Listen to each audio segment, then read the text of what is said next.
Bueno, muy buenas tardes a todos. Muchas gracias por acompañarnos en esta tribuna Colpatria Olimpia, en esta ocasión la tribuna número 13. Como siempre, iniciamos en punto, son las 5 de la tarde. Muchísimas gracias a todos por acompañarnos.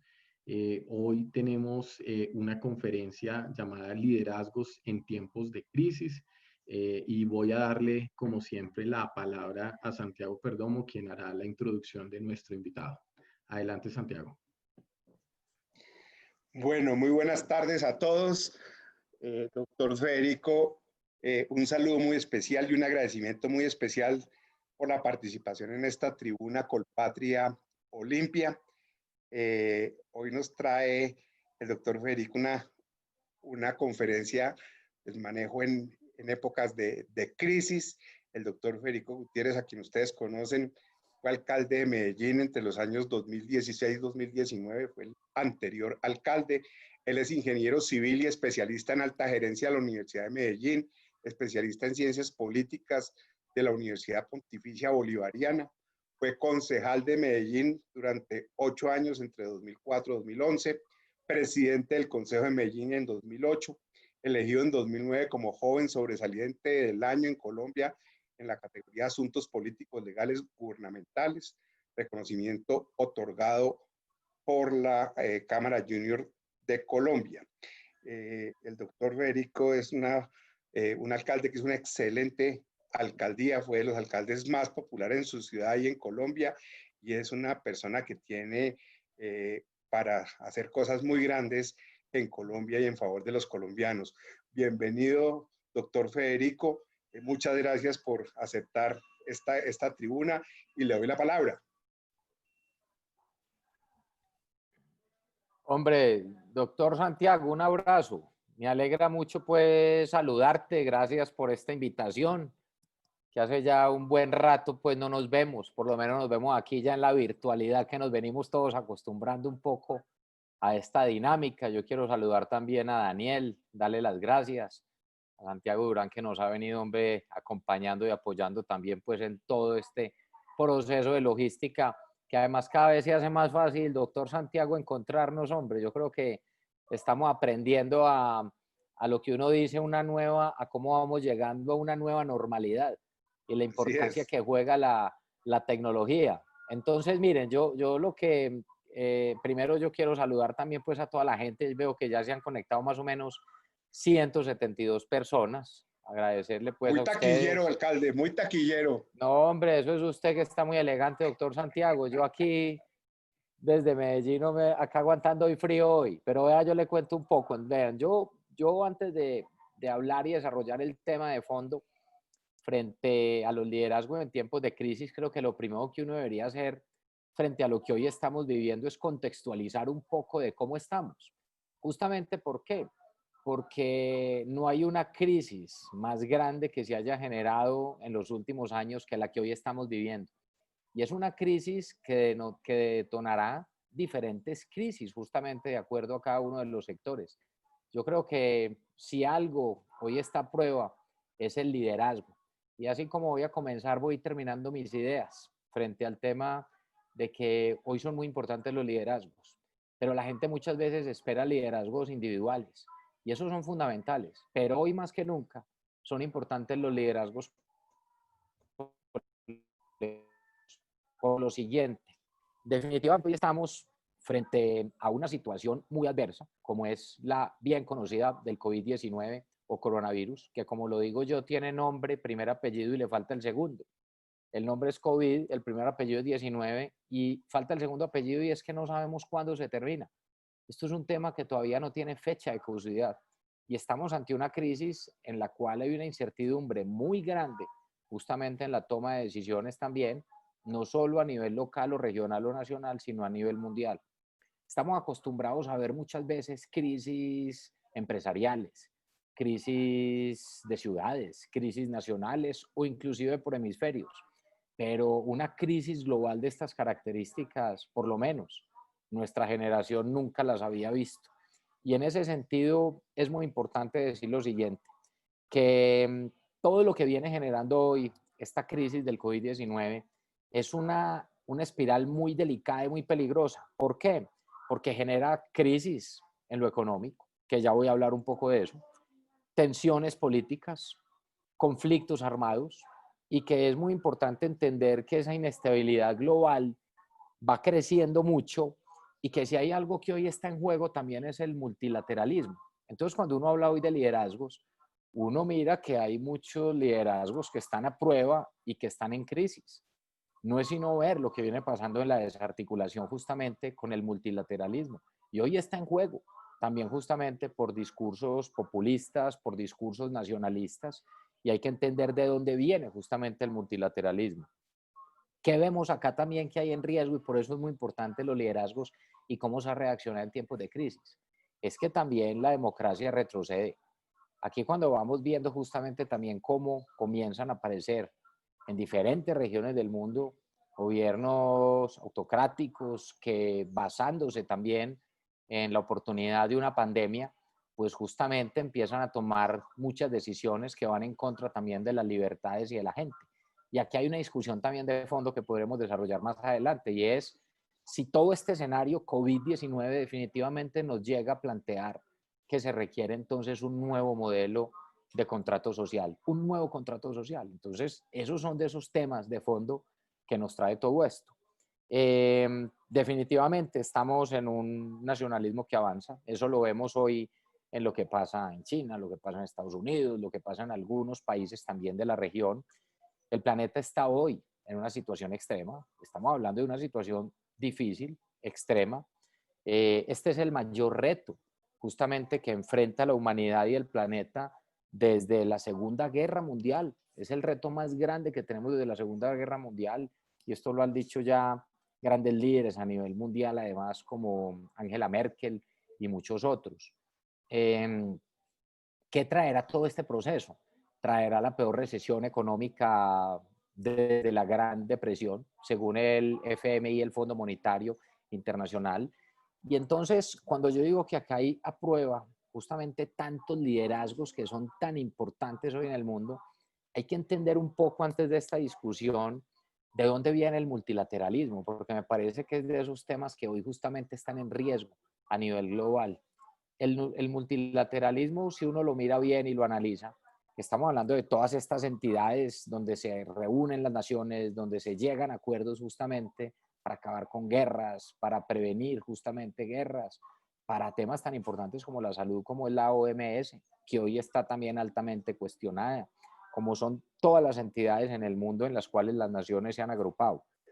El multilateralismo surge básicamente desde 1945 y hoy qué vemos, que ante la peor circunstancia que hemos tenido como humanidad en los últimos años, estamos viendo que hay una descoordinación global ante los avances del virus. Y eso se vio desde el principio. Y ese es el primer reto. Y esa fue la primera prueba de fuego frente a los temas también de los liderazgos en cada una de las naciones y en estas instituciones de los organismos multilaterales. La conclusión, cuando uno mira hoy y lees a grandes pensadores que tiene hoy la humanidad, como Jared Diamond, el autor del libro de Crisis, sobre el que voy a hablar ahora un poco desde el punto de vista de lo que significa los liderazgos en tiempos de crisis, cuando uno escucha también las últimas entrevistas y apuntes de Yuval Noah, unos pensadores que, para traerle un poco a la memoria de la gente, son las de Homo Deus, Homo Sapiens, de 21 lecciones para el siglo XXI, y él plantea justamente cómo hoy el mundo está ante el reto más importante y que la única forma de salir y de superar el coronavirus es justamente con colaboración. ¿Y qué es la colaboración? Es el multilateralismo. ¿Y qué es la colaboración? Que todas las naciones colaboren. Pero por el contrario, estamos expuestos hoy ante discursos nacionalistas, discursos individualistas, y que ahí es donde se aparece muchas veces el populismo. Y esto no hablamos del populismo de izquierda o derecha. Estamos hablando que, por ejemplo, un ejemplo es la región, América Latina. Usted ve populismo tanto de izquierda como de derecha. Entonces, una cosa es Brasil, pero otra cosa también es lo que pasa, por ejemplo, en México con Andrés Manuel López Obrador. Entonces, uno va viendo y a eso a lo que él se refiere. Y que hoy más que nunca es importante desarrollar esos liderazgos colectivos y no solo los liderazgos individuales. Los liderazgos colectivos permitirán que esa colaboración, justamente esa colaboración, estos organismos lleguen a temas tan importantes de coordinación que son los que llegaron a generar el problema que vemos hoy. Entonces, ¿qué ven? Un vacío de liderazgo, justamente hoy en diferentes regiones del mundo y en diferentes organismos.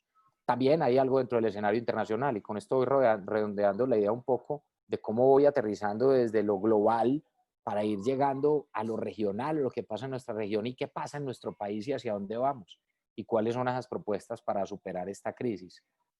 Definitivamente se ha ido generando un vacío que ha ido dejando en muchos de estos organismos a nivel internacional Estados Unidos, que siempre ha sido un líder importante, indiscutible en los momentos de crisis.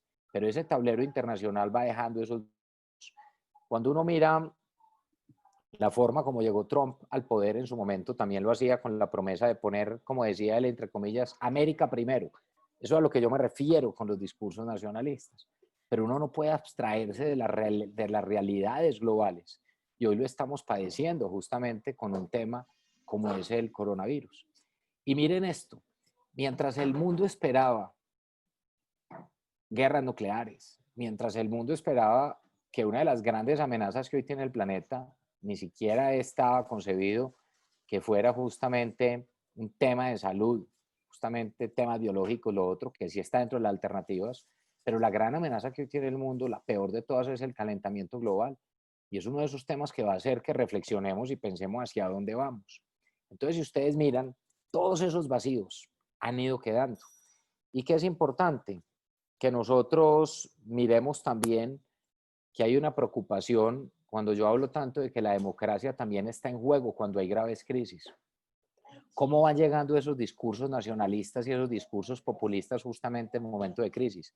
Ocurrió lo mismo en Estados Unidos en 1920, cuando Warren Harding, el mismo que prometía, entre comillas, cuando decía regresa a la normalidad tras la Primera Guerra Mundial, casi un discurso muy parecido también al del presidente Trump, y justamente cómo esos nacionalismos y esos liderazgos fueron también creciendo.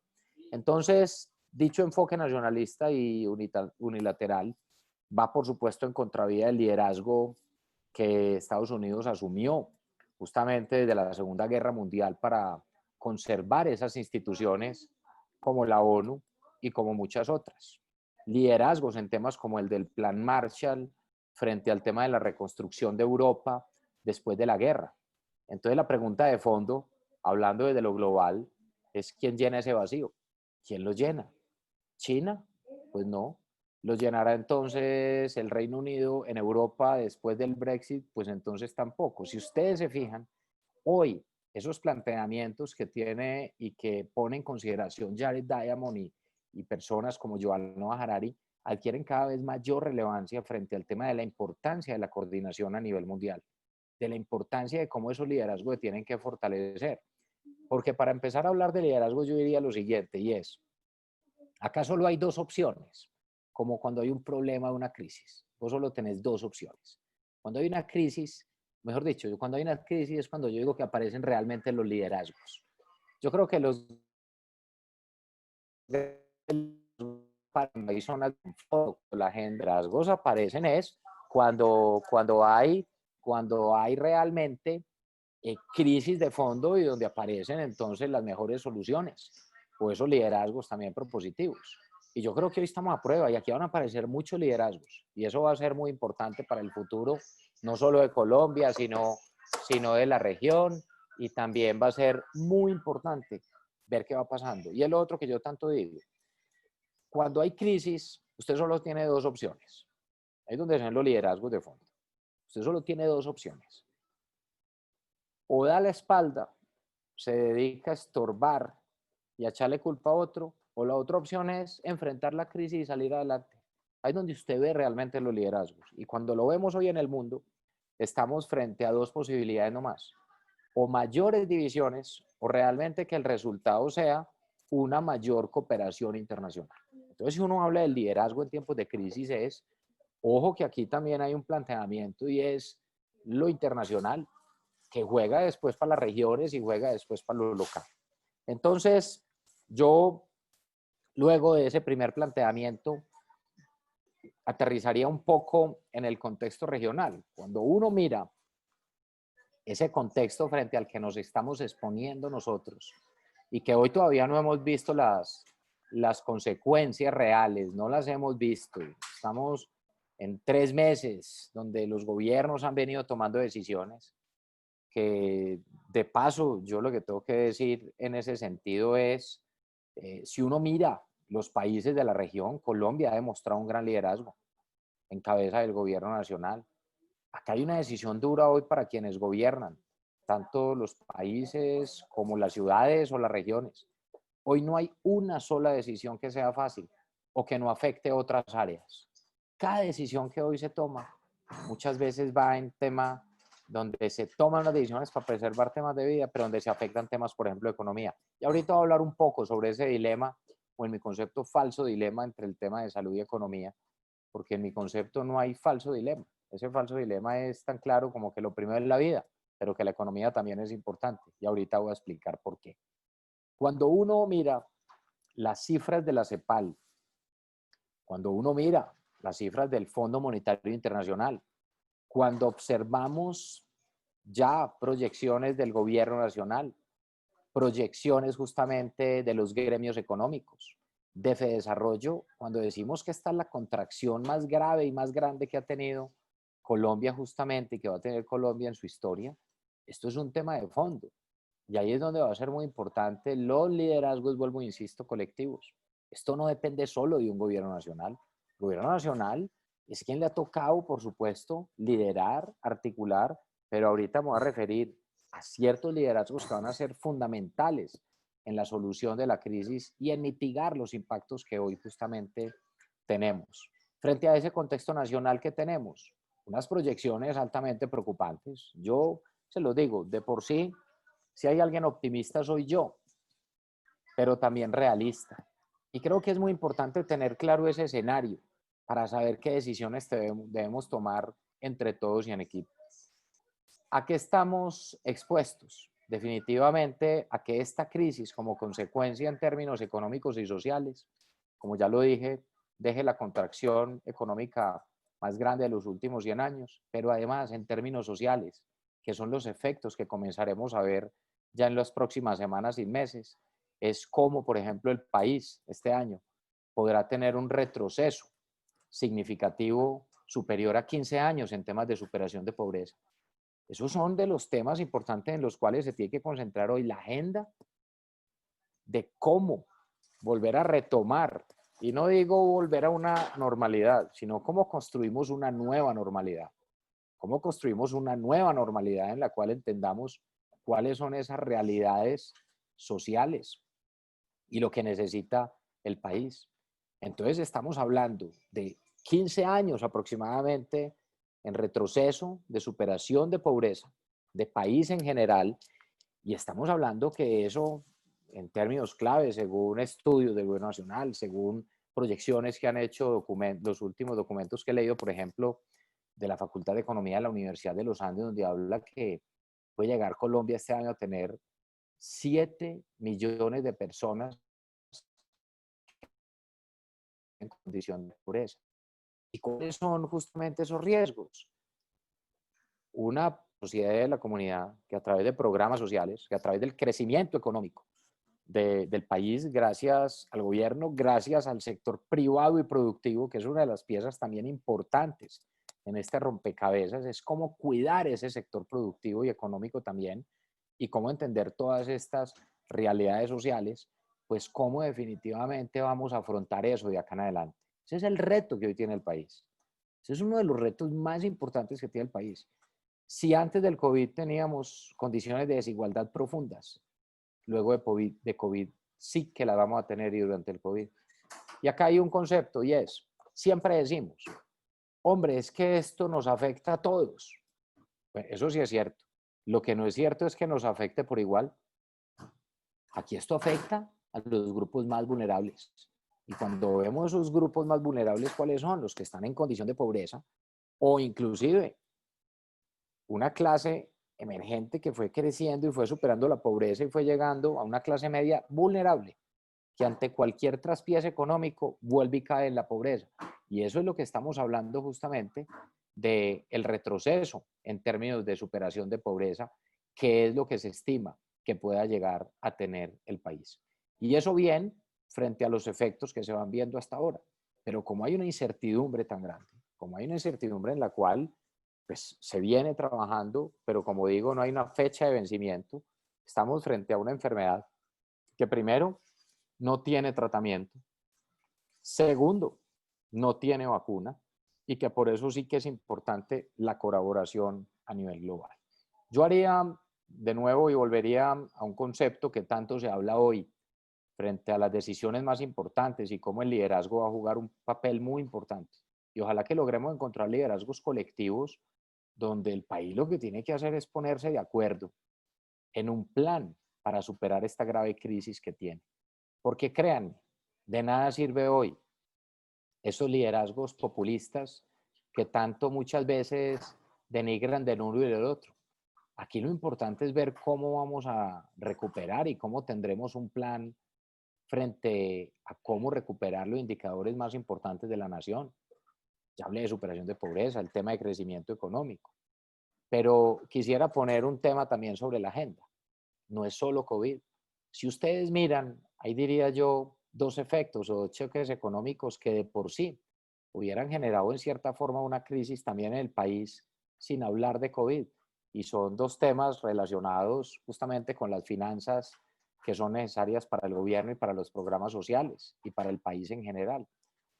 Dos temas que surgieron al mismo tiempo, como fue el tema del aumento del precio del dólar, que llegó a estar por encima de los 4.100, ha bajado, y el tema de las consideraciones de lo que viene también para la atención en términos sociales, como es todo lo que tiene que ver con los precios del petróleo. Entonces hoy tenemos el precio del petróleo, el menor precio de barril de petróleo en la historia, cuando el presupuesto general de la nación fue construido con base en un petróleo a $67 el barril. Entonces eso tiene un impacto en las finanzas también del Estado, en las finanzas nacionales, que es lo que se necesita también para atender la crisis social. Entonces aquí voy a desarrollar un concepto del cual he venido hablando, que ahí es donde vamos a ver también el talante de muchos líderes y muchas personas en el país de cómo mejor nos juntamos y sacamos el país adelante, a dedicarnos simplemente a, a dar discursos trasnochados que poco aportan y que por el contrario lo que hacen es empeorar la situación. Y ahí es donde yo voy a lo siguiente. Acá estamos hablando hoy de una realidad de los efectos que esto tiene y frente a las decisiones que tienen que tomar los líderes en dos áreas, que es salud y economía. Si bien cuando llegan las primeras noticias del COVID, y en lo cual no hay discusión y no hay vida, con lo que yo planteaba ahora de si se genera un dilema ético, en mi concepto no debería existir tal dilema ético entre salud y economía, pues no hay nada más importante que la vida.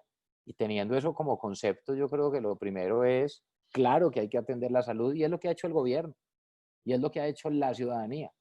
Y cuando ustedes miran las estrategias en todo el mundo, al definir las cuarentenas, justamente por qué era necesario definir las cuarentenas en el mundo, en los países que asumieron esa posición.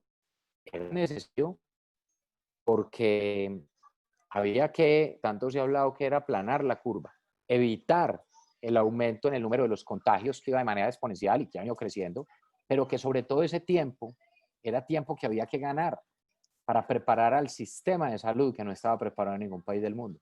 ¿Y dónde se vio expuesto esto? Pues en los países más desarrollados.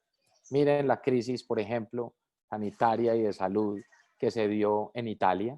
Miren la crisis justamente de salud donde no daban abasto en las clínicas y hospitales justamente, especialmente en lo que son los espacios de las camas UCI, unidades de cuidados intensivos en España, lo que pasó en diferentes países, lo que ha pasado en Estados Unidos. Y cuando uno mira la forma como Colombia ha venido creciendo ese número de camas UCI, ha sido un espacio también importante. Y ha sido es cómo prepararnos para ese momento, justamente en la medida de que la cuarentena, todos lo sabemos, no puede ser por tiempo indefinido. Justamente, ¿por qué? Porque hay otro concepto de por medio también, que es también el tema de la economía. Ya yo diría, frente al dilema que nos plantean, economía, salud o economía, yo diría, miren, como han dicho tantos economistas y que es un término que me ha gustado tanto de otros analistas, la salud es la vida, pero en la economía están los medios de vida. Y estamos hablando de que hay que ser realistas de cómo el país llegará a tener tasas de desempleo superiores al 20%, en mi concepto, superiores a las de la crisis del 99. No es una crisis comparable con lo que hoy estamos viviendo y que será importante también entender cómo si el país retrocede 15 años en términos de superación de pobreza, pero además estamos hablando que son más o menos 7 millones de personas más que caen en condición de pobreza y que el Estado entonces no tiene toda esa capacidad justamente de generar todos los subsidios suficientes de la oferta social, que lo ha venido haciendo con esfuerzos importantes. Uno mira cómo el gobierno ha, por ejemplo, duplicado la base de aportes en términos sociales, cómo ha duplicado la base, por ejemplo, de lo que tenía en Familias en Acción y muchos otros programas con los desembolsos de los temas solidarios, como por ejemplo el tema del subsidio al empleo con el 40% de los salarios mínimos para las empresas que demuestren que han tenido reducción de ingresos de más del 20%. En ese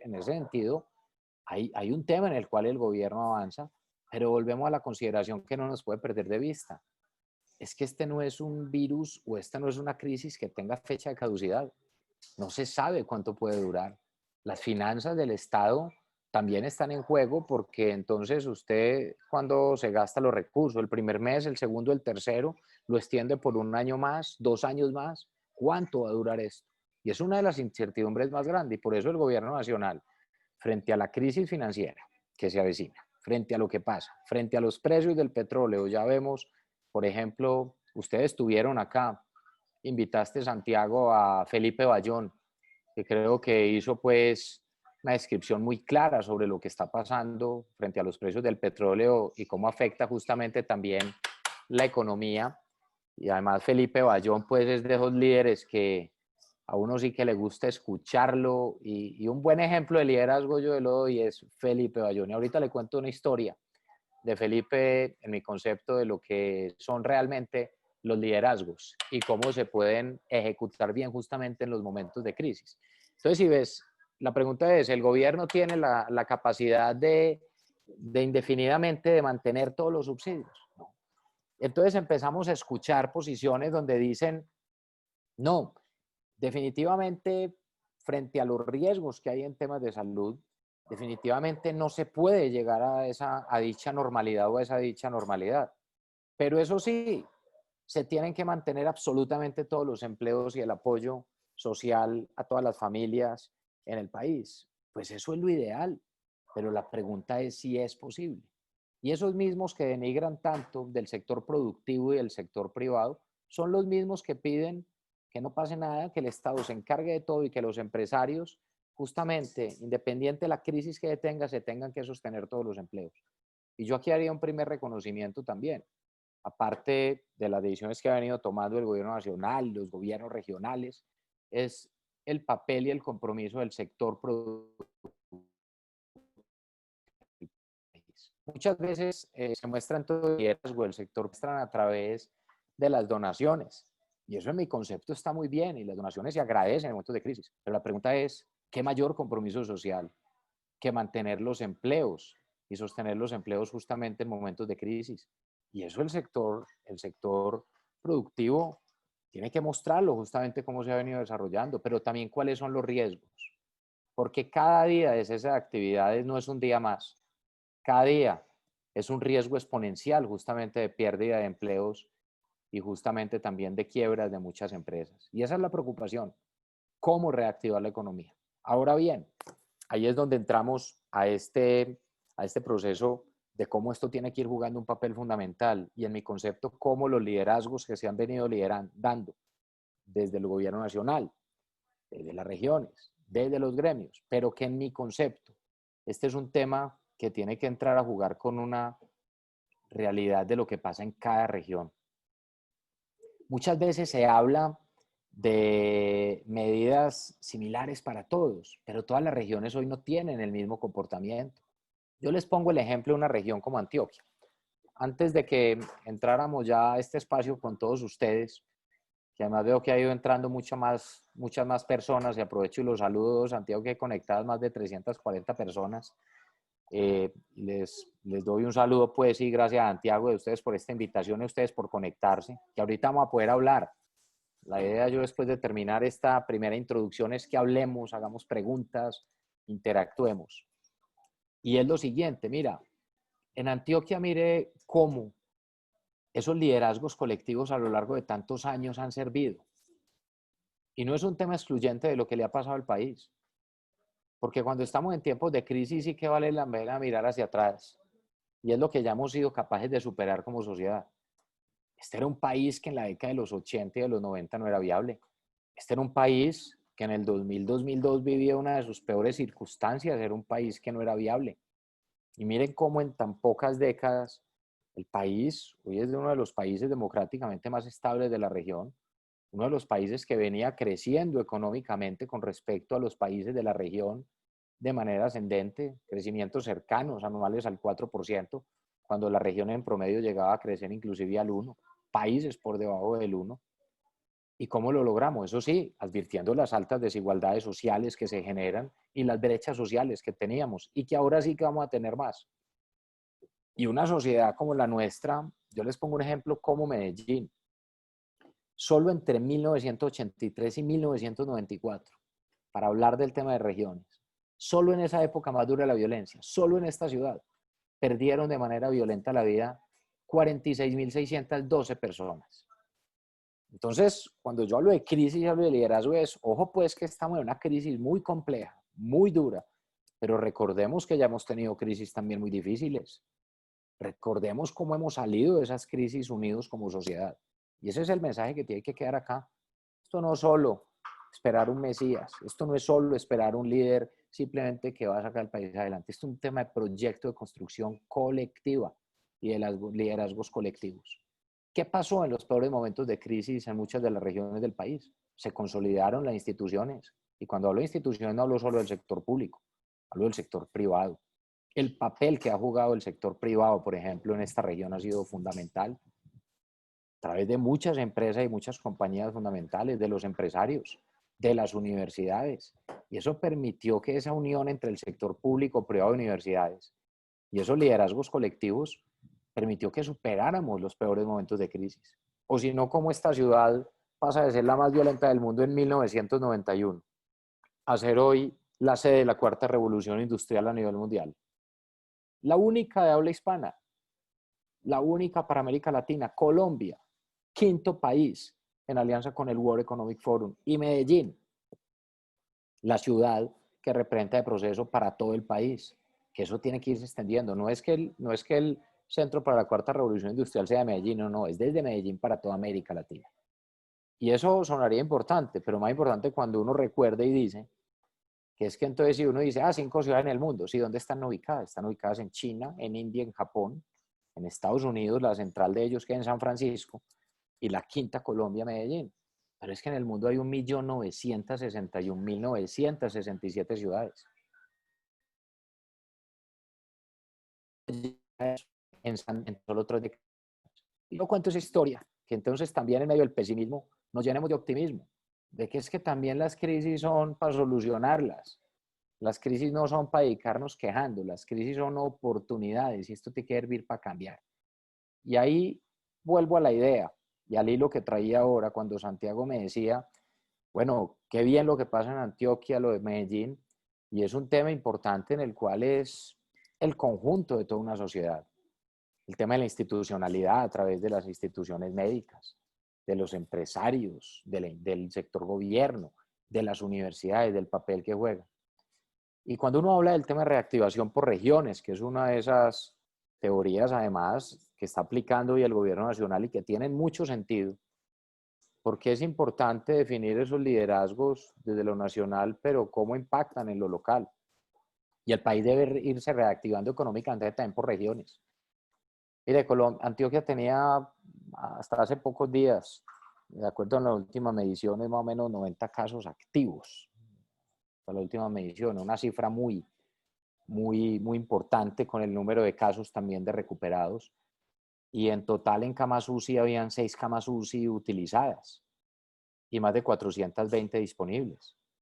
¿Y a qué voy? A que este es un tema en el cual, por supuesto, está la salud, la economía, en la que medida que haya una reactivación económica, tiene que irse observando mucho el comportamiento de la salud y que va a depender mucho, y aquí es a lo que quiero llegar, porque mucha gente siempre espera, o como sociedad muchas veces esperamos que las decisiones las tome el otro, pero yo quiero decir que aquí ya gobiernos, sector privado y muchos otros actores han venido tomando decisiones que les han venido correspondiendo. Pero hoy llegó uno de los momentos de las decisiones más importantes y son esos liderazgos también y esa responsabilidad de cada uno de nosotros. Porque esa reactivación económica y esa mitigación de los impactos sociales en gran medida va a depender justamente de la responsabilidad social y la disciplina social que nosotros tengamos, de la cultura ciudadana. Porque lo peor que puede llegar a pasar es un rebrote en el cual de nuevo se cierren todas las puertas. Y yo ahí llevo al caso en ejemplos concretos de lo que son los liderazgos. Y creo que esos liderazgos que llamen justamente desde las diferentes regiones, desde el país, de diferentes sectores económicos a que eso ocurra, es lo que va a permitir que los efectos no sean tan difíciles como los que hoy se prevén para el mundo, para la región y para nuestras ciudades. Son temas fundamentales y las ciudades van a jugar un papel fundamental. Yo he hablado mucho de que yo no estoy tan de acuerdo muchas veces cuando se cree que todo es responsabilidad del gobierno nacional. Y se los voy a decir por qué, porque soy una de las personas que cree además en la descentralización. Y así como la exigimos y la pedimos, pues entonces es cuando uno habla de derechos, uno también habla de deberes. Y si uno habla de descentralización, pues ¿dónde están también los deberes de los municipios y de los gobiernos regionales?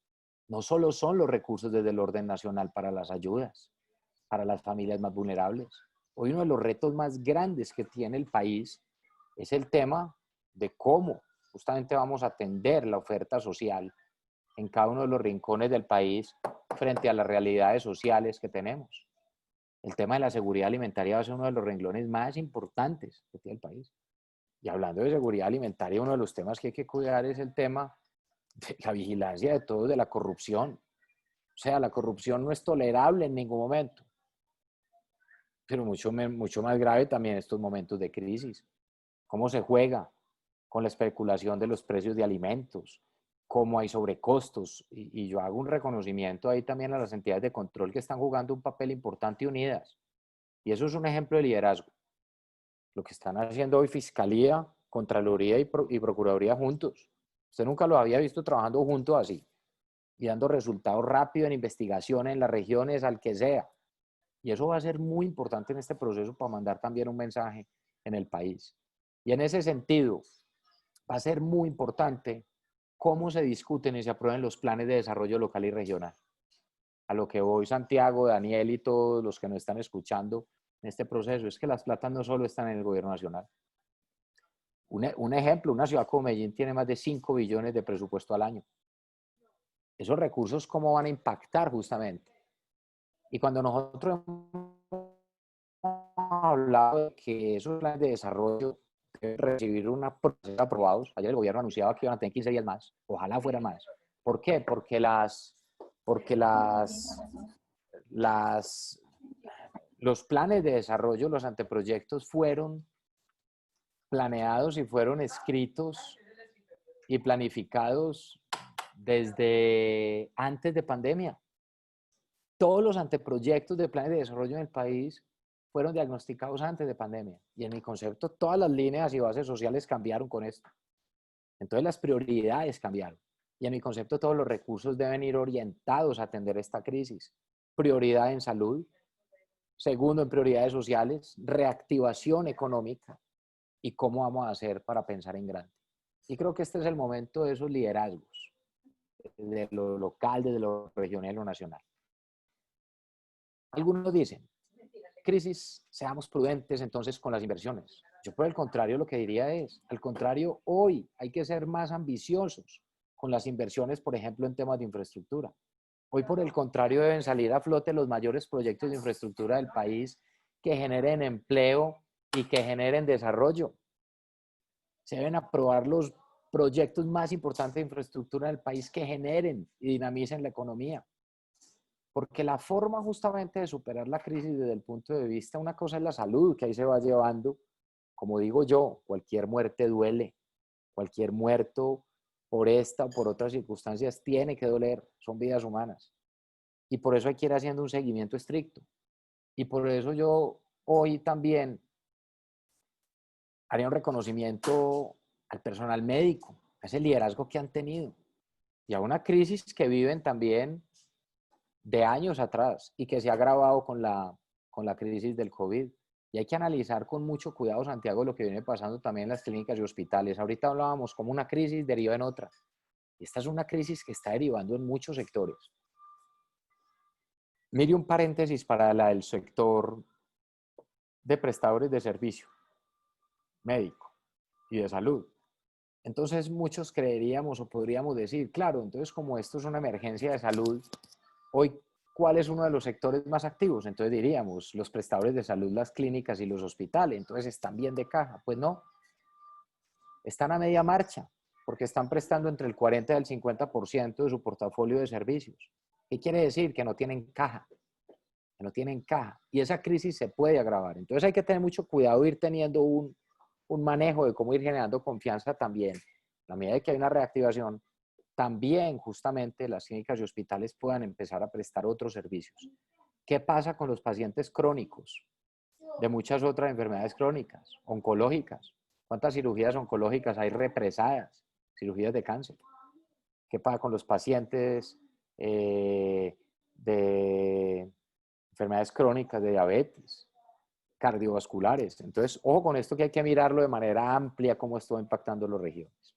Entonces, ahí voy, frente a lo que los municipios también y los gobiernos locales hoy tienen una tarea importante, es cómo priorizar. Y esa es una de las características más importantes que tienen que tener los líderes. Saber priorizar, saber tomar decisiones y saber justamente en dónde se va a enfocar y cómo va a armar los grandes equipos. Yo diría que definitivamente estamos ante una crisis difícil, compleja, como ninguna, donde ya se comienzan a ver muchos de estos efectos, tanto desde lo económico, pero también desde lo social, y vemos cómo la solución va a ser y lograr una agenda colectiva. Hay un libro del cual yo he hablado estos días, que me ha gustado mucho. Antes de encerrarme acá, pues cuando yo veía que esto ya estaba muy duro y nos iban a encerrar todo en la casa, me fui a mercar unos libritos y me fui para la librería y me encontré con este libro que lo recomiendo. Yo hablo mucho de este señor, de Jared Diamond. Además, uno de los maestros de Yuval Noah Harari. En este libro de crisis, Jared Diamond, cuando plantea, él lo que plantea algo de crisis y dice cómo reaccionan los países en los momentos decisivos. Y creo que vale la pena esa lectura para entender justamente cómo hoy las que son las grandes potencias mundiales fueron justamente los países y las naciones que vivieron los peores momentos hace años. Momentos de guerras, de desastres naturales y de graves problemas tánicos y también de grandes depresiones económicas. Y él pone en comparación más o menos 6, 7 naciones que en épocas recientes, hablo de los últimos 100 años, justamente cómo en esas épocas recientes, cómo esas naciones, esas 6, 7 naciones, cómo lograron superar las peores crisis, cómo los liderazgos y los líderes jugaron un papel fundamental y determinante en la toma de decisiones. Y cómo él encuentra, de acuerdo a esos 6, 7 casos, más o menos unas 13, por decirlo así, una lista de 13 condiciones para superar las crisis, tanto desde lo personal, porque habla hasta de las crisis personales, como de crisis de Estado. Pero hoy que estamos ante una crisis global, vale la pena retomar las ideas de Jared Diamond. Y solo va a mencionar 2 de las 13, que son muy lógicas, pero que hay que recordarlas. Lo primero, reconocer las crisis, que muchas veces no ocurre. Una de las primeras características de un líder es reconozca la crisis. Segundo, lo que plantea Jared Diamond y que es una realidad, y yo lo decía ahora, en las crisis lo que hay que hacer es afrontarlas y no dedicarse a encontrar culpables en el momento, sino superar las dificultades. Eso es un buen libro. Y terminaría para que comencemos, si quieren, una discusión sobre el liderazgo, sobre la importancia que tiene esto más en estos momentos de crisis. Y es porque es imposible uno hacer un análisis de lo que hoy está ocurriendo sin hablar de la realidad. Y creo que es una de las características que todos tenemos que encontrar. Es, bueno, para solucionar, encontremos la realidad, para saber cuál es el escenario al que nos estamos exponiendo. Ya sabemos qué va a generar inicialmente, de acuerdo a las proyecciones económicas y sociales. Pero vuelvo y digo, incertidumbre total sin saber fecha de caducidad de un problema como el que hoy estábamos viviendo. Pero también para llenarnos de optimismo. Steven Pinker es otro de estos grandes pensadores que habla mucho y en su último libro, En defensa de la ilustración, él plantea algo que en su libro, es un libro que escribió pues antes de la pandemia. Estos dos libros de los que hablo fueron antes de la pandemia. Y él mostraba en lo que él denomina en defensa de la ilustración, en su concepto era cómo no solo dar una mirada optimista, sino desde la realidad y desde los datos, de cómo el mundo definitivamente había mejorado tanto a lo largo de los años, pero reconociendo que hay unas grandes brechas sociales, pero que no es cierto cuando se decía es que cada vez estamos peor, ¿no? Entonces hacía un análisis de cómo la humanidad, a través de decisiones importantes y a través de decisiones colectivas, cómo las tasas de mortalidad y la esperanza de vida cada vez como era mayor, cómo había mejoría en temas de salud, en tema de educación, entendiendo las deficiencias que existen, pero hablaba desde lo racional y de lo que él llamaba el concepto de en defensa de la ilustración. Y él habla de tres conceptos en particular que para mí son muy importantes para llenarnos de optimismo, y es, si llegamos a estar mejor como humanidad y superar tantas dificultades, teniendo tantos problemas antes de la pandemia, pues cómo no solo es que después de la pandemia no solo vamos a llegar a estar como estuvimos antes de la pandemia, sino como llegamos a estar mejor. Y ahí es donde yo hablo de que tenemos que construir una nueva normalidad. Yo creo que esto cambia las agendas sociales. Esto hay un cambio global. Cuando uno habla de la construcción de un nuevo contrato social, estoy hablando es frente al tema de los derechos, de los deberes, de cómo cerrar esas brechas sociales, del tema también de las libertades que son importantes y son fundamentales, pero que tiene que haber un nuevo orden. O sea, no podemos convivir con los niveles de miseria con los que convivimos, no podemos convivir con los niveles de pobreza que convivimos. Y estamos hablando que para esto, claro, tiene que haber un Estado que tenga una oferta social y que ojalá se traduzca más que en subsidios ociosos, en subsidios virtuosos. Y ahí es donde yo hablo también de la educación. No es lo mismo simplemente usted cuando le dice a una familia que sea ya tranquila, que le va a llegar su mercado, la seguridad alimentaria hay que atenderla y nadie se puede morir de hambre. Pero es importante no solo es cómo mantenemos a la gente en la pobreza, sino cómo sacamos a la gente de la pobreza. Y para mí un subsidio virtuoso es la educación. La educación tiene que ser el rubro número uno en todos los gobiernos y en las naciones, que es la única forma de superar las brechas sociales y sobre todo el círculo vicioso de violencia y de pobreza, que genere una espiral positivo dentro de una espiral negativa como nos dejen otras, y donde es importante entender que vamos a poder llegar a estar mejor, pero que hay que hacer cierre de brechas. Y ahí hablo de brechas como las digitales. Hoy hablamos de cuarta revolución industrial. Claro, eso es muy importante, es un logro inmenso para este país. Y lo que va a servir y esas tres tecnologías en las que priorizamos desde el Centro para la Cuarta Revolución Industrial con el Gobierno Nacional y que se vienen liderando, como son blockchain, Internet de las Cosas e inteligencia artificial. Eso va a ser fundamental y nos llenamos de orgullo. Pero ojo, hablamos de Cuarta Revolución Industrial cuando una gran porción de nuestras comunidades ni siquiera han probado la tercera revolución industrial, que es la conectividad. O sea, esto tiene que ser un tema de cierre de brechas. Crezcamos, pero cerremos brechas. Y entonces no es volver a la misma normalidad, es como construimos una nueva normalidad. Eso es a lo que yo me refiero. Y ahí es donde vamos a mirar es para dónde van los países. ¿Para dónde va el mundo? ¿Dónde están esos liderazgos empresariales, esos liderazgos sociales, esos liderazgos políticos, liderazgos dentro de las universidades, los liderazgos de la gente? Y vuelvo al libro de Steven Pinker, que es este. Y aquí lo tengo a la mano y lo voy leyendo todos los días y cada vez me gusta más. Miren, él habla de 3 temas que son fundamentales. Y vuelvo y digo, para llenarnos de optimismo, él habla de basarnos en la razón, que es importante, fundamental. En la ciencia, que hoy más que nunca tiene una relevancia fundamental en esta superación de esta crisis, en la ciencia. Y en algo que nunca puede perderse, que es el humanismo, que es como buscar siempre el bienestar de las personas, el bienestar del ser humano. Y que cuando esas 3 se conjugan, podemos llegar al progreso, al progreso. Y en mi concepto, tiene que haber un nuevo progreso. Tiene que haber una nueva agenda social con liderazgos desde todos los sectores donde el país crezca. Y cierro con lo siguiente. Entonces, para atender la crisis, estamos ante unas dificultades, claro, ya conocidas por todos, pero que es fundamental ver cómo se van a superar los retos. Donde el gobierno tiene unas responsabilidades, las viene asumiendo. La pregunta es hasta dónde dura esa gasolina. Donde el sector privado y el sector productivo del país han ido asumiendo unas responsabilidades inmensas. La pregunta es hasta cuánto dura esa gasolina. Y cuáles son las otras opciones. Entonces, la otra opción, ¿cuál es también frente a los indicadores difíciles en términos de ingresos, de impuestos, de ingresos? Porque para ser realista, aquí va a haber una disminución de ingresos a la nación y también a los municipios. Si a la nación vamos a saber disminución de ingresos por las utilidades de Ecopetrol, por el barril del petróleo, este es un país todavía que depende de los mineroenergéticos, pues cómo entonces en las ciudades también va a depender de las finanzas municipales que se componen de los impuestos tradicionales, de predial, industria, comercio. Va a haber disminuciones.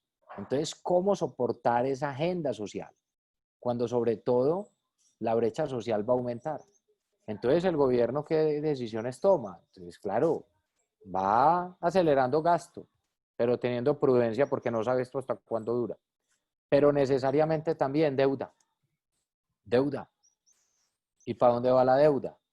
Entonces, ¿cuáles son los factores de deuda? Un país que puede llegar este año a pasar a como recibió el gobierno, un país con 50% de deuda frente al PIB y que puede llegar a un 63-64%, justamente con un PIB que se contrae y con una deuda que crece. Entonces hay que analizar esto también, no solo es a corto plazo, sino a mediano y a largo plazo de cuáles son los impactos. Y cómo el país tiene que superar las brechas sociales. Y cómo el país, con una agenda social clara, pero ¿cómo? Con crecimiento económico.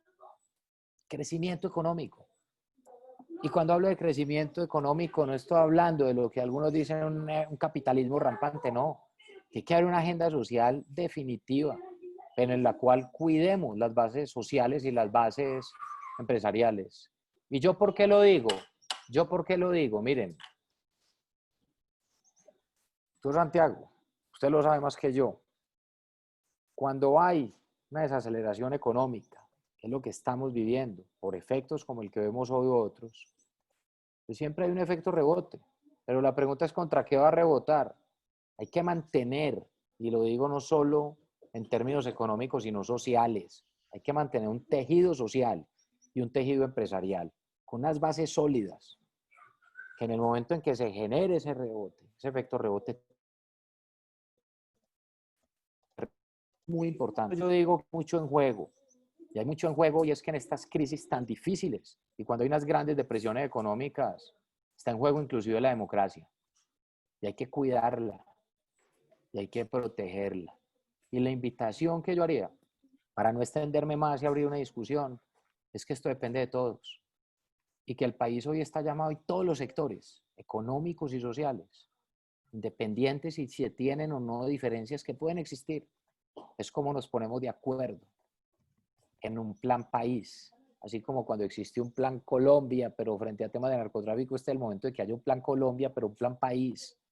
Este es el momento en el cual esto no es solo responsabilidad del gobierno o de los gremios de los empresarios, de todo el mundo, y de cómo vamos a definir cuál es esa agenda para el progreso.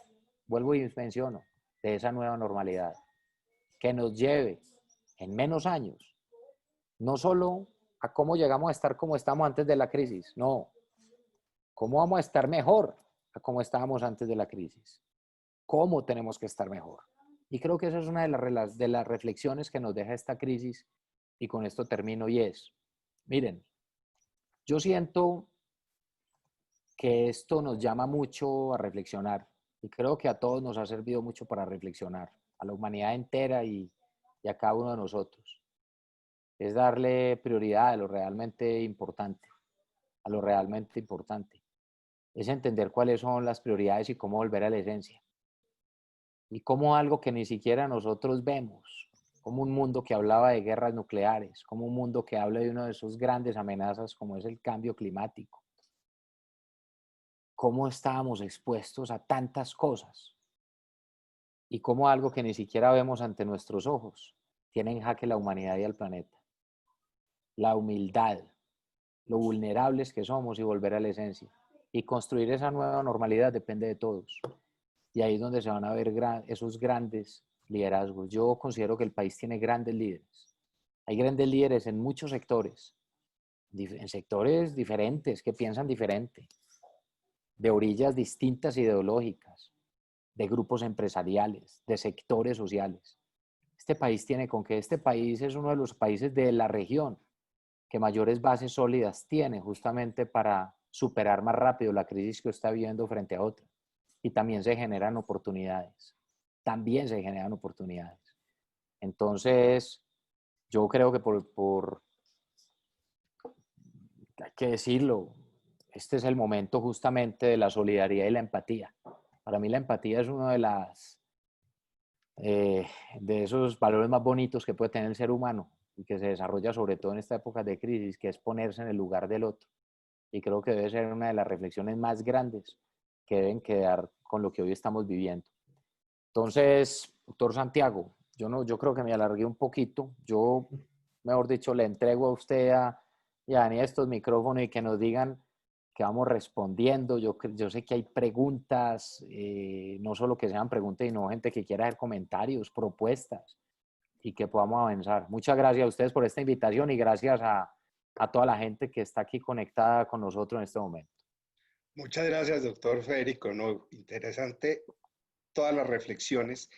Y yo tendría una pregunta. Usted que como líder y que hizo esa transformación en relación a la innovación y tecnología, y hoy Medellín es una ciudad líder en América Latina en innovación y tecnología.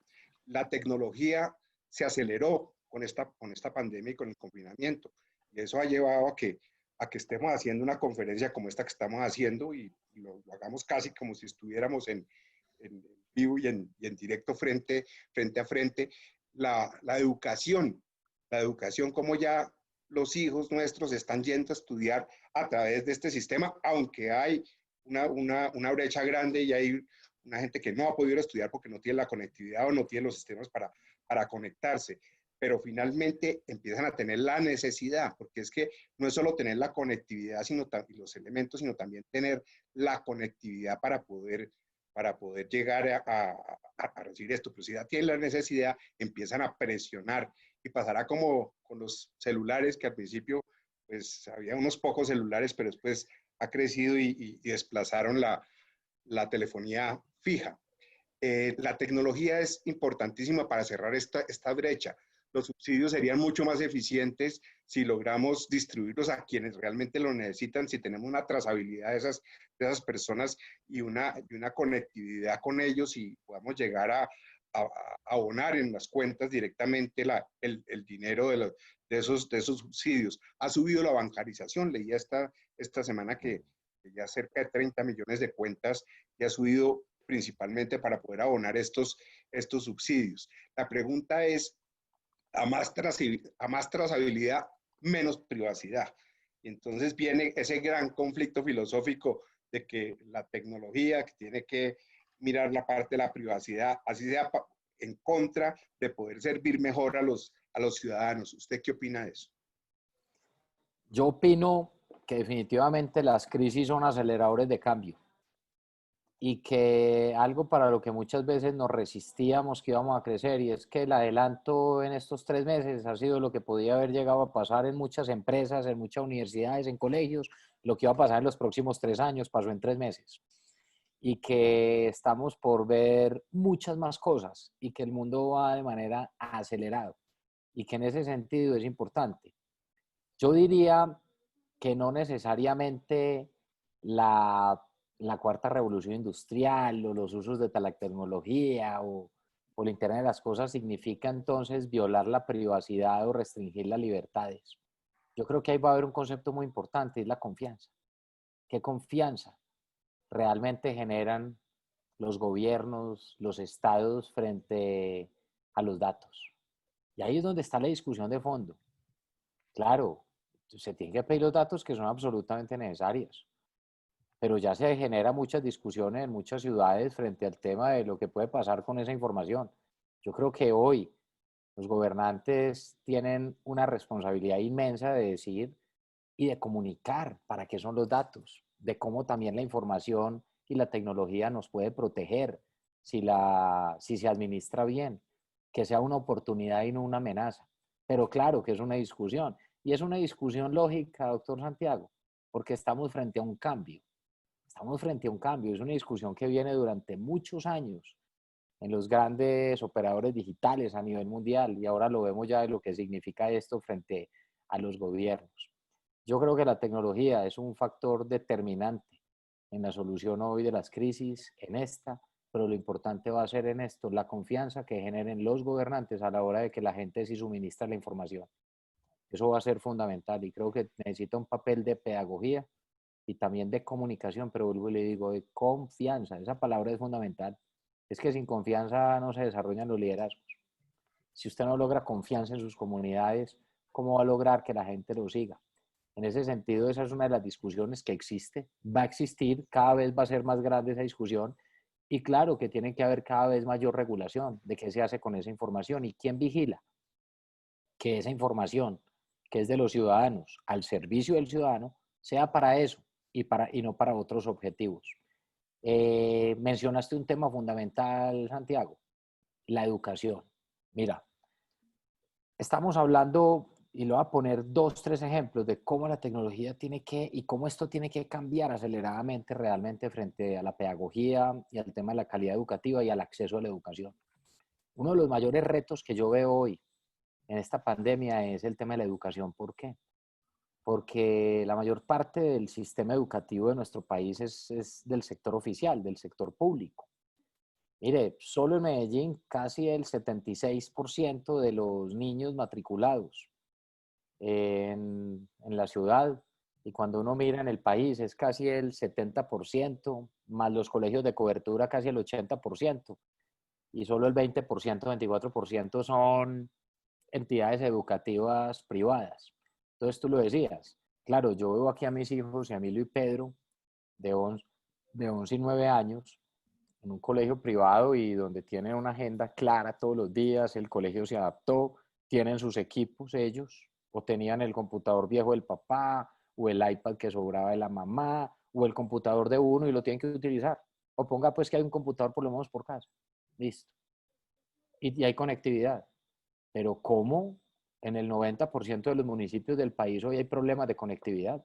Y no estoy hablando del sector rural, estoy hablando del tema de conectividad.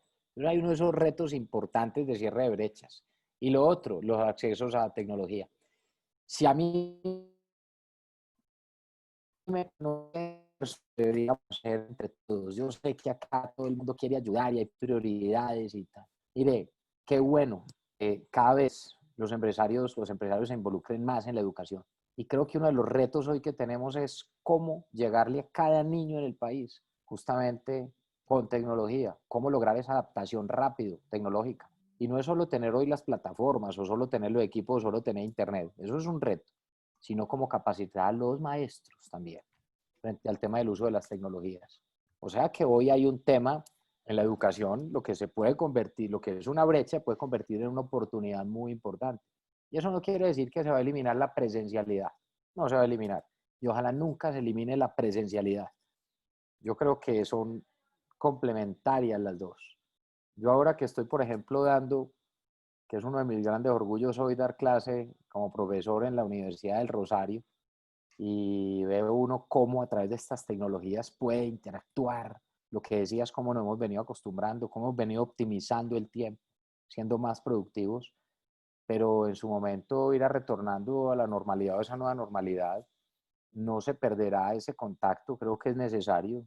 Para mí no hay como un abrazo, no hay como un saludo, creo que es muy parte también de nuestra cultura, de nuestra tradición, que será fundamental el contacto, pero estas plataformas cada vez jugarán un papel más importante y más fundamental. Entonces, doctor Santiago, yo sí creo, y vuelvo y lo digo, ¿esto qué es? Un acelerador de cambio. Los cambios y las proyecciones en bases tecnológicas que querían hacer muchas empresas, ciudades, países, escuelas, colegios, hogares, se están haciendo en este tiempo y hay que soportarlas bien. Pero bueno, aquí va a haber una gran discusión, como lo dice, frente a los derechos, a los deberes y a las libertades. A eso es a lo que yo me refiero cuando tanto se habla hoy sobre si definitivamente lo que está en el camino es un nuevo contrato social. Bueno, Federico, pues muchísimas gracias por esa conferencia y vamos a dar paso a las preguntas. Tengo un orden en el que vamos a dar primero a las personas que han levantado la mano.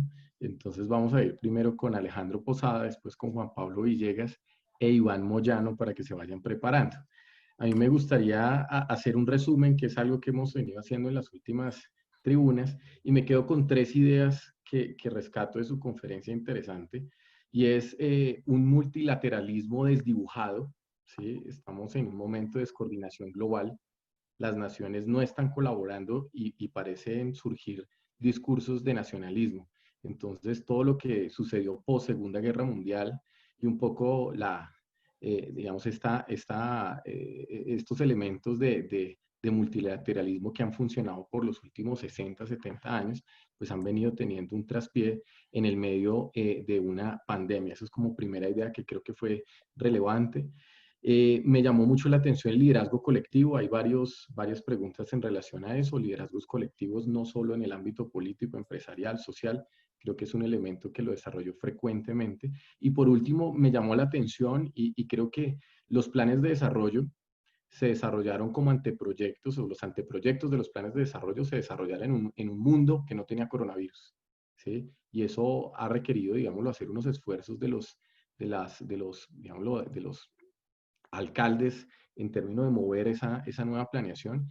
Y yo creo que rescato ese mensaje de alineación de proyecto país, en donde siempre ha sido una llamada, yo creo que al nacionalismo, no tanto, digámoslo, por algún tipo de creencia, sino realmente que todos estemos unidos en jalar algo. ¿Sí? Entonces creo que esas tres ideas las rescato, digámoslo, como eje resumen, y me gustaría de pronto que precisara un poquito de eso, de proyecto país. ¿Sí? ¿Qué cree usted que sería un proyecto país, digámoslo, clave en este momento, dos o tres temas que permitieran que esos planes de desarrollo tengan una conexión común?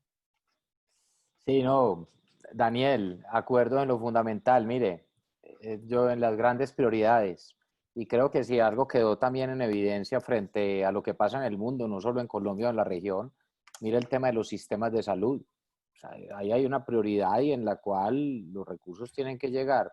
Mire, por ejemplo, las clínicas y hospitales, el gobierno nacional ha hecho un esfuerzo inmenso frente a lo que ha denominado el acuerdo de punto final, es lograr invertir más o menos pesos para generar los pagos, para que los hospitales, las clínicas hospitales tengan caja. Y eso alivia un poco la situación. Pero se habla de una deuda de 14 billones de pesos. Entonces, hay unos temas por resolver en los cuales, vuelvo y digo, cuando yo hablo de acuerdo países, mire, independiente las creencias, independiente las ideologías, independiente los extremos, lo que hay es que tomar la decisión de ver cómo estamos ante una crisis y echar para adelante y tomar decisiones en conjunto. El tema de salud, el tema de cómo vamos a eliminar las barreras de la pobreza. Cómo tiene que haber una mayor distribución justamente también en términos económicos a las comunidades. Cómo tiene que haber mayor acceso a la educación. Para mí la prioridad tiene que ser la educación. Y yo lo digo es cómo. lograr acuerdos desprendiéndonos un poco de tanto interés particular que existe. Yo siento que hoy más que nunca el país necesita de esa fuerza colectiva, el país necesita de los aportes, el país necesita que la gente discuta cuáles son las necesidades, que entendamos las diferencias que hay en las diferentes regiones, el papel que tiene el sector productivo, el sector privado y los gremios en este proceso es absolutamente necesario y fundamental. ¿Cómo vamos a reactivar la economía? Mire, vuelvo y digo, una de esas tareas más importantes es, este es un país que tiene muchas posibilidades y que tiene que tomar decisiones de cómo va a crecer. Hemos visto cómo había venido creciendo en los últimos años cercano a tasas del 4%, pero ¿por qué no plantearse metas como que el país pueda llegar a crecer al 6-7% para ir superando la pobreza, para ir generando condiciones de trabajo y de nuevas fuentes de empleo? ¿Y eso cómo se hace también? A través de inversión en educación, a través de inversión en innovación, ciencia y tecnología, a través de inversión en todo lo que tiene que ver con los proyectos de infraestructura que generen al mismo tiempo que generan empleo, después generan competitividad. Ahí es donde el gobierno y el país tiene que saber en dónde va a poner, mejor dicho, los huevos. Va a poner los huevos. Y no es decir solo en la misma canasta, sino cómo tiene que haber un crecimiento económico. Porque vuelvo y digo, ahí es donde es muy importante entender los modelos del país. Y yo creo en un país donde creo en un sector productivo, creo en la libre empresa, creo que el Estado tiene que generar las condiciones, creo que el sector privado tiene que generar la riqueza, pero que tiene que haber también redistribución. Creo que la educación es fundamental. Y yo le pongo un ejemplo, mire, porque lo viví en una ciudad como Medellín y que me la recorrí durante muchos años, antes de ser alcalde, como concejal y como alcalde la goberné en la calle. Mire, esta es una ciudad que es una de las ciudades que más ha avanzado en América Latina, pero pese a eso, sigue siendo una de las ciudades con mayores desigualdades en América Latina. Y es lo mismo para todo Colombia, y hay unas regiones más desiguales que otras. Cuando yo directamente analizo el tema pobreza, falta de oportunidades, falta de educación, violencia, están directamente relacionadas. Y no como condición de pobreza, sino de falta de oportunidades. ¿Por qué? Por lo siguiente. ¿Uno cómo cree que una ciudad o un país va a avanzar cuando podemos llegar a tener promedios de acceso a educación superior, sin hablar de las brechas que hay en primaria, secundaria y media, o inclusive en primera infancia?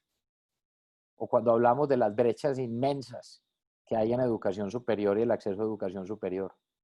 Eso no hay nada más social que esto. Y vuelvo y le digo, para mí no hay mejor subsidio virtuoso y subsidio que genere valor agregado que la educación. No lo hay. Es un subsidio virtuoso, a diferencia de muchos otros subsidios ociosos. ¿Qué creo yo?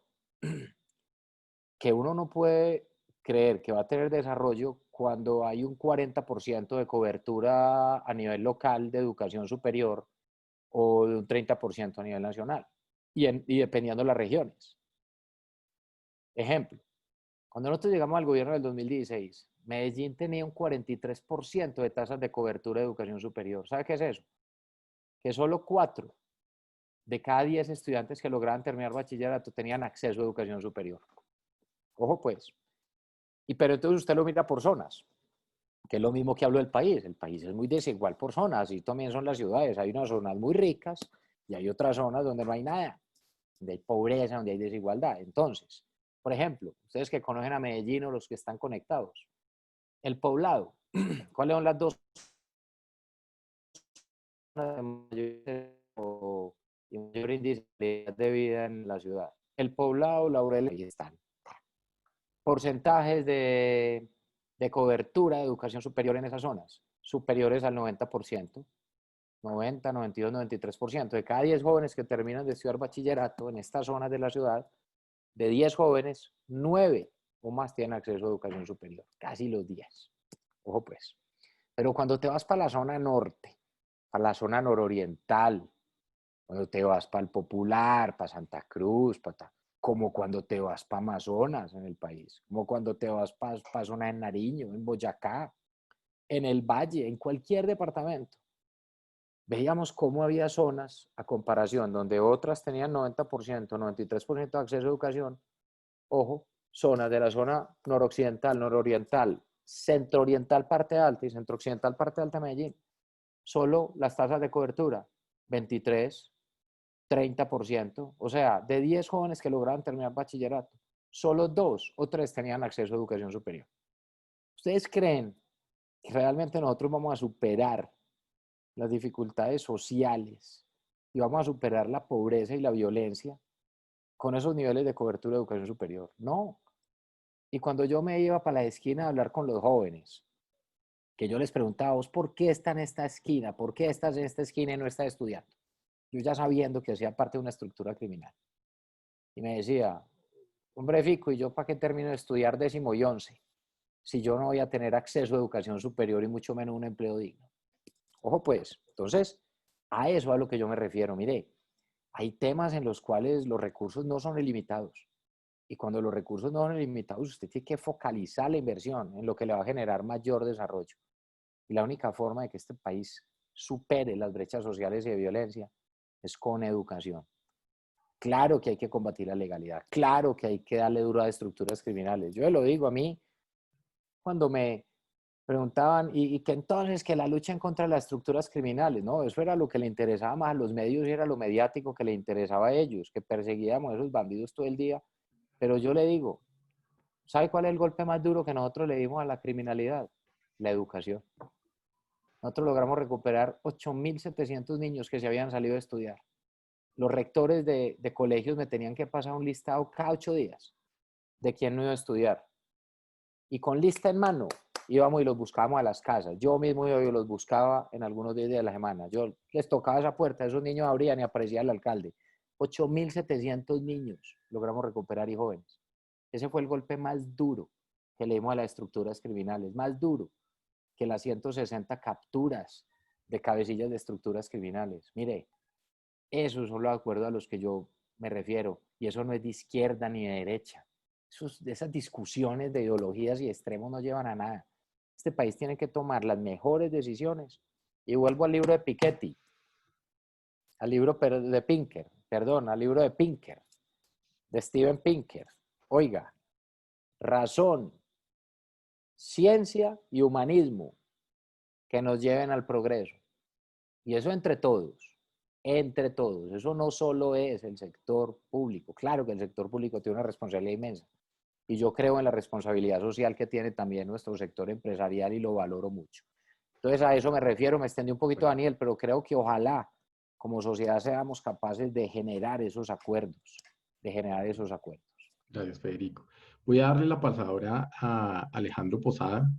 Alejandro, muchas gracias por acompañarnos. Bienvenido, buenas tardes. Buenas tardes, Daniel. Muchas gracias a ti, a Santiago, a Colpatria y Olimpia por esta oportunidad. Señor exalcalde y querido amigo, ¿cómo estás? ¿Cómo te ha ido? Hombre, hace rato no veía al doctor Alejo, hombre, un abrazo. ¿Cómo estás? Me cambié el pelo, ¿sí ves? Exactamente. Hombre, Yo sí Fico, no, yo sí estoy grave y ya me ponen todos los días cada que pongo un video por ahí me dicen que cuando me va a motilar, o sea que ya esta semana no paso. ya Vamos a ver. crecerá de nuevo y quedaremos en el... Un abrazo, Alejo. Como estábamos antes. Muchas gracias, Fico.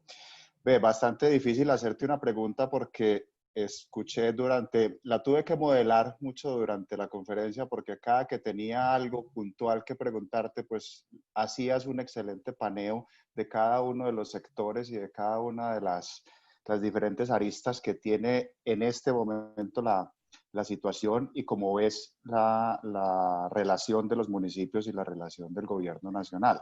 Entonces yo resumo tu presentación como un gran recetario de liderazgo y de muchas cosas importantes donde todos los actores tenemos que estar actuando. Yo en este momento ya en mi condición del sector privado me siento muy identificado con todas las palabras que has mencionado y con Daniel, que hemos venido también en otros foros y en otros espacios hablando de cuál es la relación que tenemos que tener. Pero me surge como duda si quisiera ver una perspectiva tuya en el marco de las ciudades inteligentes y de la tecnología como un habilitante para la solución de problemas sociales.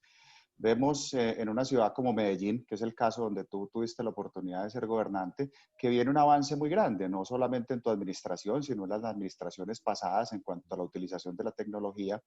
Y me preocupa que, haciendo hincapié en tus palabras de la presentación, que tanto las brechas en cada uno de los sectores, pues esta sea una brecha de avance que empiece a achicarse mucho en su desarrollo, debido al letargo de las inversiones. Manifestabas ahora el enfoque de los planes de desarrollo, el enfoque de inversiones de gobierno nacional y la descentralización, con la cual estoy completamente de acuerdo en las inversiones municipales, pero vemos un limitante muy grande en este momento en los municipios para realizar inversiones que no tengan que ver directamente con la nueva normalidad del COVID-19 como ataque, sino de la nueva normalidad de cómo nos vamos a relacionar y cómo lo vamos a hacer. Hablaste del papel del sector privado y del multilateralismo que Daniel lo categorizó como multilateralismo desdibujado, donde vemos en este momento unas imposibilidades reales de la banca multilateral o de la cooperación internacional del enfoque directo. Entonces, quisiera ver cómo sería tu visión de todos juntos para reactivar una economía, la fuerza colectiva que tú estás llamando. La solución podría ser las APP, el esfuerzo de las alianzas público-privadas, pero que también vienen en una, digamos, no ha sido tan exitosas dentro de Colombia, pero cómo podríamos nosotros desde el sector privado influir en estos desarrollos y cómo el municipio podría desligarse de solamente atacar la problemática COVID para que no tengamos una brecha digital decreciente por el impacto de las inversiones económicas. Muchas gracias.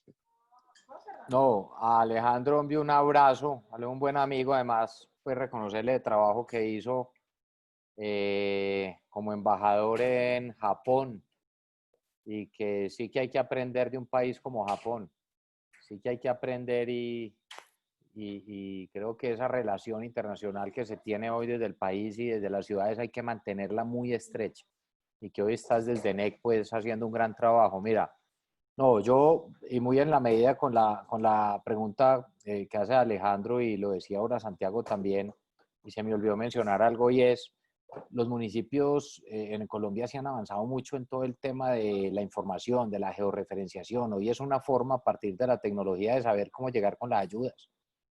Por ejemplo, Medellín desde noviembre y diciembre quedó con la mejor base de datos de las condiciones sociales en todos los territorios. Y eso es un papel para llegar, justamente fundamental de los gobiernos, utilizar la tecnología para cubrir las ofertas sociales y las necesidades sociales que tienen. Yo creo mucho en el trabajo articulado entre el sector público y el sector privado. Y creo porque me ha tocado vivirlo. Es que cuando yo vi como alcalde, como por ejemplo el Comité Universidad, Empresa, Estado trabaja de la mano. Y ahí hay un ejemplo. Mire, esto no es gratuito, y me parece muy bien cuando referencias que es que los avances no pasan en un gobierno. Es imposible que en 4 años pase todo. Entonces, que yo diría, no, que es que lo que hicimos el gobierno, no, lo que ha hecho Medellín a lo largo de tantos años con tantos sectores. Que yo no hablo de la gestión nuestra, yo hablo es de lo que ha pasado en la ciudad, de lo que ha pasado como sociedad. Y mire, por ejemplo, cómo el Comité Universidad, Empresa, Estado se creó hace 17 años, con los empresarios más importantes de la ciudad, con los rectores de las 8 universidades más importantes de la ciudad, el G8, tanto universidades públicas y privadas, y con el sector público ahí. Y se definen 2 temas desde hace 17 años, y se dijo, vamos a hablar de 2 temas, educación e innovación. Y mire a los años, Medellín pasa de ser una ciudad la más violenta a ser la ciudad que más invierte en educación. Pasa de ser la ciudad que tenía menos, de las que tenía menos inversión en innovación, ciencia y tecnología, o que estaba en el promedio en el 2014 de país al 0.7% del PIB de innovación, ciencia y tecnología, liderado por Ruta N y por las ciudades, el Pacto por la Innovación. Y el año pasado, y se había puesto una meta de 2 PIB en actividades relacionadas de innovación, ciencia y tecnología, y el año pasado la inversión fue de 2.6, 2.7, 1.6 billones al año. Y voy a esto, ¿con quién? Con el sector privado, con las universidades, con el Estado. ¿Cómo era la inversión antes, Alejo? Era 70% de la inversión antes del 2014 del sector público en temas de innovación, ciencia y tecnología, y 30% del sector privado. ¿Cómo cambió? Como debe ser, 70% sector público, universidades, y 30% perdón, del sector privado de universidades y luego de 30% del sector público. Y no quiere decir que los recursos del sector público disminuyan, al contrario, aumentan, pero la proporcionalidad sí es importante y es generar esa cultura. Entonces yo creo en el papel con el sector privado. Un ejemplo de lo que pasa en Ruta N es, pues en Ruta N, ¿quién llega? El sector privado. Y vos mencionaste algo fundamental, las APP. Mire, hoy más que nunca, las APP son una salida para las necesidades en muchas áreas, en los municipios y en el país. Hoy, el Estado no tiene todos los recursos necesarios ni para superar las brechas que tiene en temas de tecnología, ni para el tema, por ejemplo, de brecha que tienen conectividad y grandes obras y todo. Las alianzas público-privadas juegan un papel fundamental, pero hay que entender por qué esas alianzas público-privadas a veces son tan difíciles de que salgan adelante. Lo vimos acá.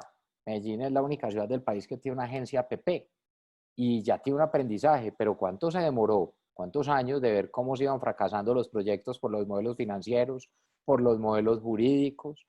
Porque casi que las APP en el país fueron más diseñadas y construidas para el tema, por ejemplo, de las 4G, pero hay que acondicionarlas para todos los temas, para sistemas de transporte masivo en las ciudades. Yo creo que es el momento, el sector privado, y hay quien invierta. Lo importante es definir esas reglas de juego y poder avanzar. Y en tecnología sí que es necesario. Yo creo en esto, yo creo en esto y yo creo en la tecnología. Me gusta, la vi, cómo la tecnología mejora la calidad de vida desde muchas áreas, en educación, en movilidad, en seguridad. Que ver, por ejemplo, cómo en seguridad optimizar el tema de las cámaras, nuevo software, con todo lo que se tiene y lo que existe hoy en el mundo, cómo puede mejorar la calidad de vida. Entonces, Alejo, yo estoy convencido de eso y ahí es donde es muy importante lo que vuelvo y yo digo, el liderazgo local y regional. El gobierno nacional ha venido haciendo temas muy importantes, diría yo, la mayoría de los gobiernos locales y regionales en el país también, excepto algunas excepciones, pero yo creo que es muy importante que se vea eso desde las ciudades. Esto no puede ser la carga solo esperando a ver qué llega de arriba. No, los gobiernos tienen que tener más herramientas, los gobiernos locales, y ver cómo sacan adelante sus ciudades y sus regiones. Gracias, Alejo. Bueno, Federico, muchas gracias. Voy a darle la palabra a Juan Pablo Villegas. Juan Pablo, adelante, tienes el micrófono abierto. Gracias, Daniel. Doctor Federico, usted habló de dos temas que yo comparto, confianza y oportunidad. Y tomo como ejemplo a Corea del Sur, que después de una guerra devastadora se convirtió con trabajo y esfuerzo en la séptima economía del mundo, conjugando liderazgo de la clase política y a su vez pues, de toda la ciudadanía. ¿Cómo cree que podemos hacer dos cosas que a mí me rondan la cabeza en este momento? Y es que nuestros líderes pues retribuyan, y los que lo hacen pues que lo sigan retribuyendo, la confianza que como ciudadanos damos, y que nosotros como ciudadanos seamos más disciplinados, o sea, tengamos la conciencia que nos tenemos que cuidar, que cumplamos la ley, que tenemos que hacer las cosas, no, que no puede existir un policía por cada uno. ¿Cómo hacemos para lograr que esas dos cosas se materialicen en nuestro país? Creo, Juan Pablo, y un saludo, creo no, estoy convencido que no hay mejor momento para la cultura ciudadana. No hay mejor momento para poner a prueba la cultura ciudadana. Yo vuelvo y digo, mira, hay gente que ve las crisis como el gran problema. Pues claro, una crisis es un problema, pero la pregunta es, ¿no son oportunidades de cambio? ¿No son oportunidades de mejora? Para mí sí. Para mí las crisis son grandes oportunidades. Y mira, yo creo que la confianza, no solo de los gobernantes, sino entre los ciudadanos, es fundamental. Porque las ciudades no pueden depender de una persona o de un gobierno, las ciudades son colectivos y las ciudades que son la gente. Entonces, en ese sentido, yo creo que construcción de cultura ciudadana es fundamental y eso tarda, pero las crisis son esas grandes oportunidades. Yo le pongo, porque a mí me gusta poner ejemplos, no hablar solo pues desde la teoría y que la importancia de la cultura ciudadana, mire, y lo hemos probado y a la gente hay que entregarle la confianza. Y a eso me refería yo ahorita cuando vos decías, bueno, a partir de ahora va a depender mucho de nosotros. Yo lo dije ahora. Ojo que estos son fases dentro de esta crisis, esta pandemia en la cual hay unas responsabilidades de gobierno, hay unas responsabilidades de gobiernos locales, de los empresarios, pero en la medida de que esto empiece, que el confinamiento empiece a ceder, haya una reapertura económica por sectores, por regiones, por edades, por grupos poblacionales, ¿de quién depende? De todos. Es que mi cuidado es el de mi familia. Entonces, si no hay una disciplina social y si no hay cultura ciudadana, simplemente habrá de rebrote y volvemos y caemos y chao. Esto depende de todos. Vea, yo pongo un ejemplo que me gusta contarlo. Nosotros en la alcaldía hace más o menos fue en el 2016, 2017 que comenzamos con un proyecto que llamaba Medellín está lleno de ciudadanos como vos. Y es, nosotros muchas veces nos llenamos de lo malo, de lo que no funciona, del negativismo, ¿no? Hay que ser optimistas, hay que ser optimistas. Y ese cuento de que todos somos malos, yo no me lo trago ni quiero que nadie se lo trague.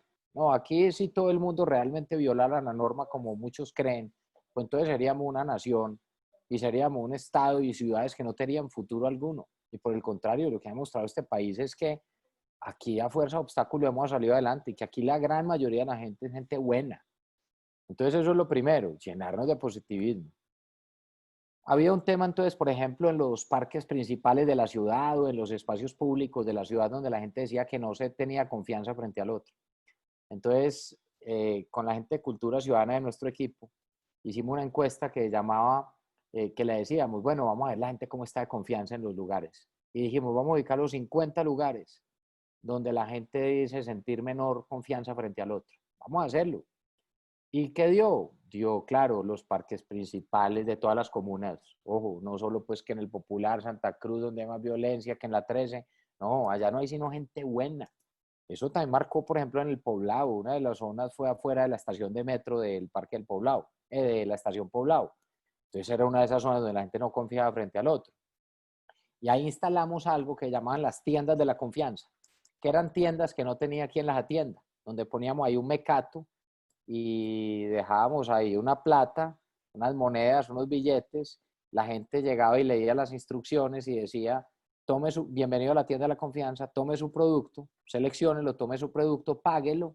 Usted mismo paga y se devuelve si el valor no es exacto. ¿Y sabe qué pasó? Llegamos a tener 520 tiendas de la confianza por toda la ciudad. Porcentaje de cumplimiento, 98%. Entonces, yo sí creo, o sea, lo primero es creer en la gente.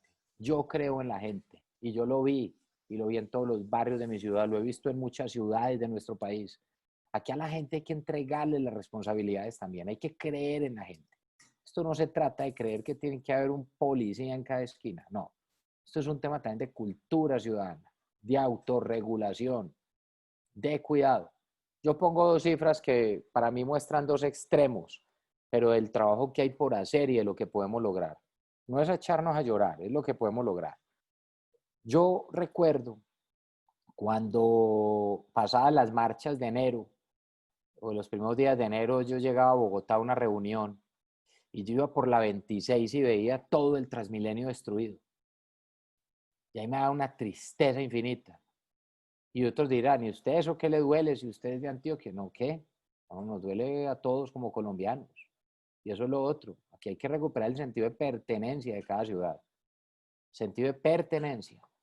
La gente destruyendo estaciones. Entonces yo después veía, bueno, y no solo eso, destruidas. Y no solo eso, sino como se meten y se meten por todos lados sin pagar y eso volvió normal.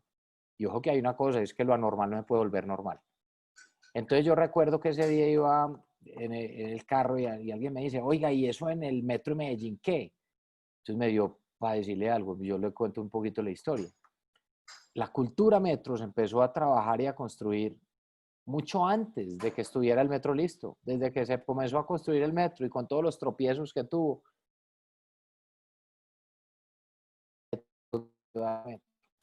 Y años se invierten miles de millones de pesos en cultura ciudadana metro y en estrategias. Porcentaje de evasión en Transmilenio Bogotá, más o menos el 52% de evasión. Eso es increíble. Eso es robarle al Estado. Eso es increíble. Eso es robarse uno mismo. Es que los recursos de dónde salen, de los impuestos de todos. Y además los dañan, los destruyen. Porcentaje de evasión en el sistema metro, lo que es metro, metrocables, tranvía, Metroplus en Medellín, 0%. ¿Sabe por qué? Porque además hay un control social. Porque no depende si hay un policía o no. Porque si una persona hace algo malo, la misma persona que está al lado le dice, no, aquí no. Me cuidas el sistema. Aquí no, esto es de todos. Entonces yo pongo esos ejemplos, Juan Pablo, para decir, hombre, y ojo, pues yo no quiero decir entonces que esto es una maravilla, que no hay problema. No, aquí hay unos problemas tremendos. Y por eso la cultura ciudadana todavía hay que trabajarla tan fuerte en Antioquia y Medellín, porque casi que yo digo que esto es de extremo. Aquí ocurre lo mejor o lo peor, aquí nada ocurre a medias. Aquí es o muy malo o muy bueno. Y eso pues también hay que decirlo. Hay cosas horribles todavía. Entonces yo creo en la transformación cultural, lo que vos planteas, Juan. Sí se puede, hay ejemplos no solo acá, sino en todo el mundo. Bogotá lo hizo un tiempo, logró grandes cambios. ¿Por qué no lo puede lograr ahora? Depende de la gente. Y ahí es donde yo vuelvo y digo, aquí todo el mundo esperando a ver si un líder dice algo. No, lideren organizaciones sociales, lideren desde las universidades, lideren desde las empresas. Aquí eso fue lo que terminó pasando. Aquí ha habido un liderazgo colectivo. Aquí no hay una sola persona, ni yo, que me pueda atribuir que diga que el éxito de una cosa es solo entonces o por una alcaldía, o que por un alcalde, o que por una persona. No, no. Aquí lo bueno que ha pasado a lo largo de tantos años ha sido gracias a todos y a toda la gente que ha entendido que a las ciudades hay que quererlas, que hay que pagar impuestos de manera cumplida, que hay que confiar en el otro y que tenemos que echar para adelante y que esto es con trabajo en equipo. Bueno, Federico, pues muchísimas gracias por la conferencia y por las respuestas. Con esto estamos dando ya cierre a esta 13ª tribuna Colpatria Olimpia, agradeciendo nuevamente la participación y exposición como de las ideas y estos preceptos de liderazgo colaborativo, y creo que en general nos quedan claras unas reflexiones para ser parte de este ecosistema que debe hacer el cambio y enfrentamiento a esta crisis en donde todos podemos aportar. Entonces, Santiago, me gustaría invitarlo para que hiciera una reflexión de cierre e invitemos a la próxima tribuna, la número 14. Sí, Federico, muchísimas gracias. Realmente muchísimas reflexiones, líderes como ustedes, los que necesitamos en este país, que nos muestren cuál es el camino. Muchísimas gracias de nuevo. Les decía, nos quedan muchísimas reflexiones. Agradecerle a todos los que estuvieron en esta tribuna e invitarlos a la tribuna del día domingo 31 de mayo a las 10 de la mañana con el padre Daniel Saldarriaga. El padre Daniel Saldarriaga es quien maneja el Banco de Alimentos, que hoy está prestando pues un servicio a la sociedad muy importante, con una conferencia de cómo lograr una cuarentena sin hambre. Entonces están todos muy invitados. Y nuevamente, doctor Federico, muchísimas gracias. No, doctor Santiago, muchas gracias a vos, gracias a Daniel, a todos los que se conectaron. Son reflexiones que creo que sirven para todos, que la tarea es de todos. Esto, la invitación es a la unidad del país, la invitación es a estar unidos. No hay una región por encima de otro. Todos somos colombianos, entre todos vamos a sacar esto adelante, a querer las regiones, a trabajar y bueno, a seguir ese ritmo y esa marcha. Les mando un abrazo y gracias pues por este espacio y esta invitación. Seguimos en contacto. Bueno, muchísimas gracias. Buen día. Bueno, feliz tarde para todos. Un abrazo. Gracias.